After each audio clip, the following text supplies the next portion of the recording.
السلام علیکم۔ کبھی کبھی ہمارے ساتھ کچھ ایسا ہو جاتا ہے جو بالکل ہی سوچ سے ہٹ کر ہوتا ہے۔ میرے ساتھ بھی ایسا ہی ہوا۔ میں اپنے دیور کو اپنا مسیحا سمجھ بیٹھی۔ مجھے کیا معلوم تھا کہ اس کے بھولے بھالے چہرے کے پیچھے کون سا چہرہ چھپا ہوا ہے، لیکن جب تک اس کا اصل چہرہ میرے سامنے آیا بہت دیر ہو چکی تھی۔ سردیوں کے دن تھے۔ سردیوں کی بھی ایک الگ ہی خاص بات ہوتی ہے۔ انسان کے مزاج اور اس کی خواہشات میں یہ موسم بہت بڑی تبدیلی لاتا ہے۔ اس موسم میں جذبات کی حدت اور ملن کی خواہش ہمیشہ ہی بڑھ جایا کرتی ہے۔ میں بھی اپنے شوہر کی رفاقت میں سردیوں کی یہ طویل راتیں محبت بھری گزارنا چاہتی تھی، لیکن سب کچھ بدل کر رہ گیا۔ میرے دیور افضل نے ایک دوپہر مجھے اپنی دکان سے ایک لباس لا کر دیا جو تھیلی میں پوری طرح چھپا ہوا تھا۔ اسے کاغذ میں اس طرح لپیٹا گیا تھا کہ کچھ بھی نظر نہیں آ رہا تھا۔ افضل دوپہر کے کھانے کے لیے گھر لوٹ کر آتا تھا۔ میں نے حیرت سے اسے پوچھا کہ یہ کیا ہے، اتنا چھپا کر کیا لائے ہو؟ میری بات سن کر افضل کے چہرے پر مسکراہٹ آ گئی اور وہ کہنے لگا، بھابھی میں آپ کے لیے یہ خاص لباس لایا ہوں تاکہ آپ رات کو یہ لباس پہن کر میرے بھائی کے پاس جائیں۔ یہ میری دکان کا سب سے مہنگا اور قیمتی لباس ہے۔ افضل کی بات پر میں کچھ چونک گئی کیونکہ اس کی تو انڈر گارمنٹس کی دکان تھی۔ پھر وہ میرے لیے کیا لے آیا تھا؟ مجھے کچھ شرم کا احساس بھی ہوا اور کچھ تعجب بھی۔ افضل مجھے بھلا کیا لا کر دے سکتا تھا؟ میرے چہرے کے تاثرات دیکھتے ہوئے افضل کہنے لگا کہ بھابھی کل رات آپ کی اور بھائی کے درمیان جھگڑے کی آواز میرے کمرے تک آ رہی تھی۔ میں جانتا ہوں کہ بھائی آپ سے ناراض ہیں، اسی لیے میں اپنی دکان سے یہ خاص لباس آپ کے لیے لایا ہوں۔ آپ اسے پہن کر بھائی کو خوش کر دیں۔ افضل تو لباس مجھے پکڑا کر چلا گیا، لیکن میں سوچ میں پڑ گئی کہ کیا کروں۔ ساتھ ہی ساتھ مجھے بہت زیادہ شرم کا احساس ہو رہا تھا۔ اور پھر جیسے ہی کمرے میں جا کر میں نے شاپر کھولا تو میری آنکھیں حیرت سے پھیل گئیں۔ اس میں جو لباس موجود تھا وہ ایک دیور کم سے کم اپنی بھابھی کو تحفے میں نہیں دے سکتا تھا۔ افضل پٹھان ہے، میرے لیے یہ کیسے لایا تھا؟ شاید افضل نے میری اور اکرم کی لڑائی کی وجہ سے یہ قدم اٹھایا تھا۔ میں نے سوچا کہ یہ لباس پہننے میں کیا حرج ہے، ویسے بھی افضل نے مجھے یہ لباس میرے شوہر کے لیے لا کر دیا ہے۔ میاں اور بیوی میں کیسا پردہ! اور پھر میں افضل کی کوئی بات ٹال نہیں سکتی تھی کیونکہ یہ اکرم کا حکم تھا کہ میں اس کے چھوٹے بھائی کی ہر بات مانوں اور اسے کسی شکایت کا موقع نہ دوں۔ رات کو جب اکرم گھر لوٹے تو میں نے انہیں خوش کرنے کے لیے وہی مختصر سا لباس زیب تن کر لیا جو افضل نے مجھے اپنی دکان سے لا کر دیا تھا۔ اکرم مجھ سے بے حد ناراض تھے، لیکن مجھے اپنے سامنے اس طرح دیکھ کر ان کا چہرہ کھل اٹھا۔ اکرم نے خوشی سے مجھے اپنی باہوں میں بھر لیا اور کہنے لگے، لیلا یہ اتنا خوبصورت لباس تمہیں کس نے لا کر دیا ہے؟ اس میں تو تم اپسرا معلوم ہو رہی ہو۔ اکرم کے سوال پر میری جان نکل گئی۔ میں انہیں کس منہ سے بتاتی کہ مجھے یہ لباس کسی اور نے نہیں بلکہ ان کے بھائی نے لا کر دیا ہے۔ افضل کی نیت کیسی ہی کیوں نہ ہو، لیکن اس کا مجھے یہ لباس لا کر دینا بالکل بھی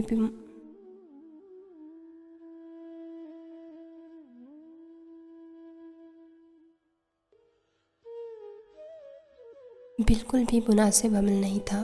کم سے کم یہ بات میں اپنے شوہر کو تو کسی صورت نہیں بتا سکتی تھی، ورنہ پتہ نہیں وہ میرے بارے میں کیا سوچتے۔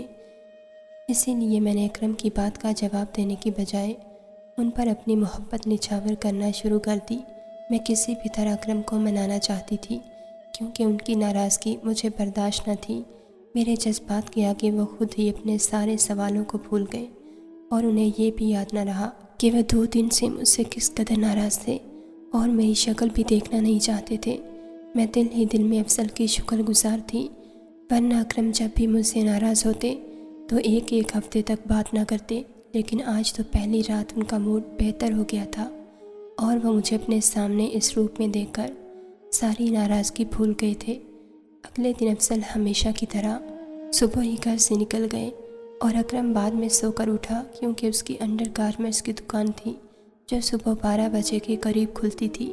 وہ 11 بجے تک گھر میں ہی رہتا۔ میں اس کے لیے ناشتہ بنا رہی تھی، وہ پیچھے سے باورچی خانے میں چلا آیا اور کہنے لگا، بھابھی رات آپ کے کمرے سے کسی جھگڑے کی آواز نہیں آئی۔ لگتا ہے اب سب کچھ ٹھیک ہو گیا ہے۔ اس کے چہرے پر عجیب سی مسکراہٹ تھی۔ میں اس کی اس بات پر چینپ گئی اور کہا کہ ہاں، تمہارے بھائی کا مزاج ٹھیک ہو گیا ہے۔ افضل کہنے لگا، بھابھی آپ مجھے بھائی کا پسندیدہ رنگ بتا دیں، میں آپ کو اسی رنگ کا خاص لباس لا کر دوں گا، پھر دیکھیے گا بھائی کیسے آپ کی محبت میں دیوانے ہو جائیں گے۔ افضل کی بات پر میرا چہرہ شرم سے گلابی ہو گیا۔ میں نے افضل سے کہا کہ اس کی کوئی ضرورت نہیں، تمہارا بھائی اب ٹھیک ہو گیا ہے۔ افضل اچانک ہی میرے قریب ہوا اور آہستہ سے کہنے لگا، بھابھی آپ کی نئی نئی شادی ہے، کچھ ہی تو مہینے ہوئے ہیں، بھائی کو اچھی طرح قابو میں کر لیجئے، ایسا نہ ہو کہ کہیں کوئی اور بھائی کی زندگی میں آ جائے۔ ویسے بھی بھائی کی پرسنالٹی اور پیسہ کسی بھی لڑکی کو ان کی طرف کھینچ سکتا ہے۔ افضل کی بات سن کر میں خوفزدہ ہو گئی، کیونکہ وہ 100% ٹھیک بات کر رہا تھا۔ میں نے بھی تو اکرم کی شکل اور پیسہ دیکھ کر ہی اس سے شادی کی تھی۔ مجھے سوچوں میں غرق دیکھ کر اکرم کہنے لگا، آپ فکر نہ کریں، میں آپ کو ایک سے بڑھ کر ایک خاص لباس لا کر دیا کروں گا، آپ بس پہن لیجئے گا اور پھر دیکھیے گا۔ عورت شوہر کو قابو میں رکھنے کے لیے یہی تو کرتی ہے۔ میری دکان پر روز ہی ایسی کوئی نہ کوئی عورت آتی ہے جو اپنے شوہر کی خوشی کے لیے ایسے لباس خریدتی ہے۔ میرا کام ہے ایسے لباس فروخت کرنا، اسی لیے آپ کو مجھ سے شرمانے کی ضرورت نہیں۔ دکان پر آنے والی عورتیں مجھے اپنی پسند اور مرضی بتا کر ہی خریدتی ہیں۔ افضل کی بات سن کر میں راضی ہو گئی، کیونکہ میں بھی اکرم کو صرف اور صرف اپنی طرف ہی مائل رکھنا چاہتی تھی۔ بہت ہی مشکل سے تو میں نے اکرم سے شادی کی تھی، ورنہ میرے لیے تو چپڑاسی اور چوکیدار جیسے لڑکوں کے رشتے آیا کرتے تھے۔ لیکن مجھے کیا معلوم تھا کہ اکرم کی بات مان کر میں اپنی بربادی کو دعوت دے رہی ہوں۔ یہ جان کر آپ کے بھی رونگٹے کھڑے ہو جائیں گے کہ میرا دیور مجھے یہ خاص لباس پہنا کر رات کو میرے ساتھ کیا کرتا تھا۔ میرا نام لیلا ہے، میں ہمیشہ سے ہی بہت فیشنیبل اور اپنی نمائش کرنے والی لڑکی تھی۔ مجھے اپنی خوبصورتی پر ناز تھا اور مجھے لگتا تھا کہ میں اپنے وجود اور اپنے حسن کی نمائش کر کے کسی بھی مرد کا دل موہ سکتی ہوں۔ میں بد کردار نہیں تھی، بس غریبی سے بیزار تھی، اور اسی بات نے مجھے تھوڑا سا بے شرم بنا دیا تھا۔ اور پھر میری ملاقات اکرم سے ہوئی۔ اکرم کے پاس ایک بڑی سی گاڑی تھی اور وہ اسی گاڑی میں اکثر ہمارے محلے میں آیا کرتا تھا۔ یہ تو میں نہیں جانتی تھی کہ وہ یہاں کیوں آتا تھا، لیکن میری نظر اس کی بڑی سی گاڑی پر جم گئی تھی۔ اکرم کے ٹھاٹ بھاٹ دیکھ کر ہی اندازہ ہو جاتا کہ وہ ایک رئیس انسان ہے، اور میں ایسے ہی کسی شخص کی تلاش میں تھی جس سے شادی کر کے میری زندگی میں کسی چیز کی کوئی کمی نہ رہے۔ میں نے اپنی خوبصورتی کو اپنے فیشن سے مزید نمایاں کیا اور تنگ لباس پہن کر اکرم کے راستے سے گزرنے لگی۔ مجھے یقین تھا کہ اکرم کی نگاہ مجھ پر ضرور ٹھہرے گی، اور ایسا ہی ہوا۔ میرا دراز قد، لمبے کھلے بال اور متناسب وجود اکرم کو پگھلا گیا، اور اسے میری قربت کا متمنی ہونے میں زیادہ وقت نہ لگا۔ میں اپنے مقصد میں پوری طرح کامیاب رہی تھی، اور اس بات کی مجھے بہت خوشی تھی۔ اکرم اور میرا ملنا جلنا بڑھا تو وہ مجھے ایک سے ایک جگہ لے جانے لگا، کبھی شاپنگ کراتا تو کبھی گھمانے لے جاتا۔ میری ماں کو یہ بات اچھی طرح معلوم تھی کہ میں اکرم کے ساتھ اپنے تعلقات بڑھا رہی ہوں، لیکن انہیں اس بات پر کوئی اعتراض نہیں تھا، کیونکہ ہم جیسے لوگوں کی یہ خواہش ہوتی ہے کہ بیٹیاں اچھے اور امیر گھرانوں میں جائیں۔ 2-3 مہینوں کی ملاقاتوں کے بعد اکرم نے مجھ سے تنہائی میں وقت گزارنے کی بات کی، تو میں نے اسے سیدھا شادی کی بات کی۔ میں فیشنیبل ضرور تھی، مگر بد کردار نہیں تھی۔ میری بات سن کر پہلے تو اکرم گڑبڑا گیا، لیکن پھر اس نے حامی بھر لی اور رشتہ بھیج دیا۔ اکرم کا چھوٹا بھائی افضل رشتہ لے کر آیا تھا، کیونکہ اکرم کا اس دنیا میں چھوٹے بھائی کے سوا اور کوئی نہیں تھا۔ مگر شادی کے لیے افضل نے کچھ عجیب و غریب شرط رکھی تھی۔ افضل کا کہنا تھا کہ وہ لوگ شادی بالکل سادگی اور خاموشی سے کرنا چاہتے ہیں، کیونکہ ان کے پیسے کی وجہ سے ان کے بہت سارے دشمن ہیں، اور کسی کو بھی ان کی خوشیاں برداشت نہیں ہوتی۔ میری اماں کو کیا مسئلہ ہو سکتا تھا؟ ہمارے پاس خود بھی شادی کے لیے پیسے نہیں تھے۔ اماں نے بھی مجھے خالی ہاتھ ہی رخصت کر دیا۔ میں شادی ہو کر ایک بہت بڑے سے گھر میں آئی تھی۔ یہ شہر کا ایک پوش علاقہ تھا، لیکن میری شادی ایسے ہوئی تھی کہ شاید پڑوس والوں کو بھی خبر نہ ہوئی۔ حیرت کی بات یہ تھی کہ اتنے بڑے گھر میں نوکر چاکر نہیں تھے، بلکہ افضل گھر کا سارا کام خود ہی کیا کرتے تھے۔ شادی کے بعد میں نے سارا گھر سنبھال لیا۔ یہاں آ کر میں بہت خوش تھی، کیونکہ نہ ہی کھانے پینے کی کوئی کمی تھی اور نہ ہی کوئی روکنے ٹوکنے والا۔ میرے گھر میں تو اماں مجھے زیادہ فیشن بھی نہیں کرنے دیتی تھی، اور میرے سجنے سنورنے پر بھی انہیں بہت غصہ آتا تھا۔ مگر یہاں نہ ہی اکرم نے مجھے کبھی ٹوکا تھا اور نہ ہی میرے دیور افضل کو میری کسی بات سے کوئی مسئلہ تھا، بلکہ وہ تو مجھ سے بہت خوش تھا اور کہتا کہ میرے آنے سے گھر میں رونق آ گئی ہے۔ لیکن جیسے جیسے شادی کو دن گزر رہے تھے، میرے اور اکرم کے درمیان دوریاں بڑھ رہی تھیں۔ اکرم چھوٹی چھوٹی بات پر ناراض ہو جایا کرتے اور ہفتوں میرے قریب نہ آتے، نہ ہی مجھ سے بات کرتے۔ کبھی کبھی تو مجھے بلا وجہ سمجھ نہ آتی کہ وہ مجھ سے کیوں ناراض ہوتے ہیں۔ مجھے اکرم سے محبت ہو گئی تھی اور ان کی ناراضگی مجھے برداشت نہ تھی، اور پھر یہ خوف بھی ستاتا تھا کہ جس طرح میں نے ان سے شادی کی ہے، اسی طرح کوئی اور بھی ان کی زندگی میں آ سکتی ہے۔ افضل بھی اٹھتے بیٹھتے مجھے یہی سمجھاتا کہ مجھے اکرم کو اپنے قابو میں رکھنا چاہیے اور اس کو خوش رکھنے کے لیے نئے طریقے آزمانے چاہیے۔ وہ مجھے کہا کرتا کہ رات ہوتے ہی اچھی طرح تیار ہو جایا کریں تاکہ بھائی آپ سے خوش رہا کریں۔ میں افضل کی باتوں پر عمل کرنے لگی تھی، لیکن اس کے باوجود بھی اکرم مجھ سے خوش نہیں تھے۔ افضل اور اکرم کے درمیان بہت زیادہ فرق تھا۔ وہ دونوں نہ صرف عمر میں چھوٹے بڑے تھے، بلکہ عادت، مزاج اور شکل سے بھی ایک دوسرے سے مختلف تھے۔ افضل ہمیشہ ہنستا رہتا تھا اور نرمی سے پیش آتا اور میرا بہت خیال رکھتا، جبکہ اکرم چھوٹی چھوٹی بات پر غصہ ہو جایا کرتا تھا۔ کبھی کبھی تو اکرم صبح سویرے ہی گھر سے نکل جاتا اور رات گئے گھر لوٹتا۔ میں سوال کرتی تو جواب دینے کی بجائے غصہ کرنا شروع ہو جاتا۔ اب تو ہر رات ہی ہم دونوں کے درمیان کسی نہ کسی بات پر جھگڑا ہو جایا کرتا تھا۔ شادی کو 1 مہینہ ہو گیا تھا، لیکن ایسا محسوس ہو رہا تھا جیسے شادی کو سال گزر گئے ہوں۔ اکرم کا رویہ نہ جانے کیوں اتنا سخت ہو چکا تھا کہ اب ہمارے جھگڑے کی آواز کمرے سے باہر جانے لگی تھی، اور جھگڑے کی وجہ بھی بالکل ہی معمولی سی بات ہوتی۔ دوسری رات بھی میں اور اکرم صرف اس وجہ سے جھگڑ رہے تھے کہ اکرم سونا چاہتے تھے اور میں ان سے کچھ وقت مانگ رہی تھی۔ اکرم کے لیے مجھے وقت دینا تو بہت ہی مشکل ہو گیا تھا۔ میں جیسے ہی ان کے قریب جاتی وہ جھگڑا شروع کر دیتے اور پھر میں خود ہی پیچھے ہٹ جاتی۔ ایسے ہی جھگڑوں کی آواز سن کر افضل کو مجھ پر ترس آ گیا تھا اور وہ مجھے ہر دن ہی نیا خاص لباس لا کر دینے لگا۔ کبھی کبھی مجھے جھجک محسوس ہوتی تو افضل میرے کندھے پر ہاتھ رکھ کر کہتا کہ وہ دکاندار ہے اور یہ اس کا کام ہے، اسی لیے اسے بالکل بھی شرم محسوس نہیں ہوتی۔ جب سے میں نے یہ لباس پہننے شروع کیے تھے، اکرم بہت ہی زیادہ خوش ہو گئے تھے۔ ان کا انداز بہت ہی الگ ہوتا اور وہ خود ہی میرے قریب چلے آتے۔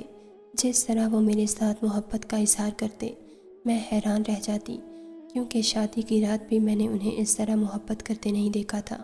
ایک رات اکرم میرے لیے ایک جوس لے کر آئے اور کہنے لگے کہ یہ پی لو، تمہیں بہت زیادہ کمزوری ہو گئی ہے، میں نہیں چاہتا کہ تمہاری صحت خراب ہو۔ میں نے خوشی خوشی وہ جوس پی لیا اور اس کے بعد مجھے بہت عجیب محسوس ہوا۔ میرے جذبات میں ایک عجیب سی تبدیلی رونما ہوئی اور پھر مجھے کچھ ہوش ہی نہ رہا۔ جب ہوش آیا تو میں افضل کے ساتھ ہی بستر پر موجود تھی۔ پھر ہر رات ہی ایسا ہونے لگا کہ میں افضل کا دیا لباس پہنتی اور اکرم مجھے جوس پلاتے۔ میں اپنے آپ میں نہ رہتی اور ایسے ہی صبح ہو جاتی۔ ایک رات میں نے اکرم کا دیا ہوا جوس نہ پیا اور خاموشی سے اسے ضائع کر دیا۔ اس رات مجھ پر ایک ایسا بھیانک سچ کھلا کہ میرے ہوش اڑ گئے۔ یہ گھر، کاروبار اور پیسہ سب کچھ افضل کا تھا۔ اکرم محض افضل کے کاروبار میں کام کرتے تھے اور یہ بات مجھ پر شادی کے چند دنوں بعد ہی کھل گئی تھی، لیکن مجھے پیسے کی کوئی کمی نہیں تھی، اس لیے مجھے اس بات پر کوئی اعتراض نہ ہوا۔ ہر گزرتے دن کے ساتھ مجھے پتہ چل رہا تھا کہ افضل کی حیثیت اکرم سے کہیں زیادہ ہے، کیونکہ اکرم اس کے آگے ہاتھ باندھ کر ایسے کھڑے ہوتے جیسے اس کے غلام ہوں، اور اسی وجہ سے اکرم نے مجھے سخت تاکید کی تھی کہ میں کبھی افضل کے خلاف نہ جاؤں اور اس کی ہر بات پر عمل کروں، کیونکہ ہم اس کے ٹکڑوں پر پل رہے ہیں۔ میں نے بھی اکرم کی بات مان لی تھی، کیونکہ پیسہ افضل کا تھا یا اکرم کا، اس سے مجھے کوئی فرق نہیں پڑتا تھا۔ میں تو ایک شاہانہ زندگی گزار رہی تھی۔ ایسی ہی زندگی میرا خواب تھی جو مجھے مل گئی تھی، مگر میں بھول گئی تھی کہ ہر خواب کی ایک قیمت ہوتی ہے جو چکانی پڑتی ہے،